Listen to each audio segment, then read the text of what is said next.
Hello সবাইকে। চলুন আজকে একটা সালাদের রেসিপি শেয়ার করি। আসলে এটা একটা ফুল মিলও বলতে পারেন। যারা ডায়েট করছেন বা ওজন কমানোর প্রসেসে আছেন তারা এটাকে দুপুরের খাবার হিসাবেও কাউন্ট করতে পারেন।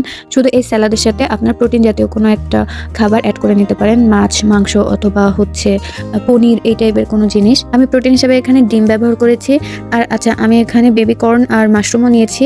তবে মাশরুমগুলোকে আমি একটু সিদ্ধ করে নিয়েছিলাম আর সাথে বেবি কর্নগুলোকেও। আর নিয়েছি কিছু ব্ল্যাক অলিভ আর গ্রিন অলিভ। তবে আপনাদের কাছে যে যে জিনিসগুলো থাকবে আপনারা সেইগুলাই ব্যবহার করতে পারবেন। টমেটো, তারপরে গাজর, খিরাই, পেঁয়াজ। তবে পেঁয়াজ জিনিসটা কাঁচা খাইলে আমার কাছে একটু গন্ধ লাগে, এজন্য আমি পেঁয়াজটাকে অ্যাভয়েড করি।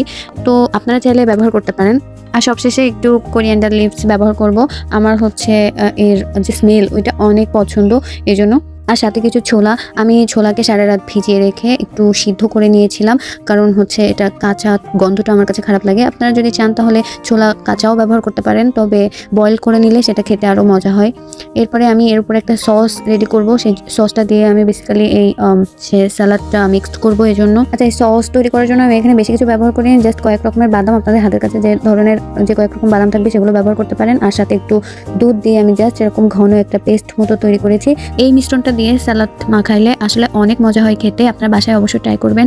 আর সামান্য একটু লবণ আর সামান্য গোলমরিচ দিয়ে সুন্দর করে মিশিয়ে নেবেন, দেখবেন কি দারুণ খেতে হয়। তাছাড়া এই ছোলাতে কিন্তু প্রচুর পরিমাণ প্রোটিন থাকে, সুতরাং আপনারা আলাদা করে যদি মাছ মাংস অ্যাডও না করেন তারপরেও এটা ফুল মিল হিসেবে কাউন্ট করতে পারবেন। আমরা বেশ কিছুদিন ধরে দুইজন একটা ব্যালেন্সড ডায়েটের কথা চিন্তা করছিলাম, সেই হিসাব করে আমরা আজ থেকে শুরু করেছি। জানি না কতদিন কন্টিনিউ করতে পারবো, এখন দেখা যাক।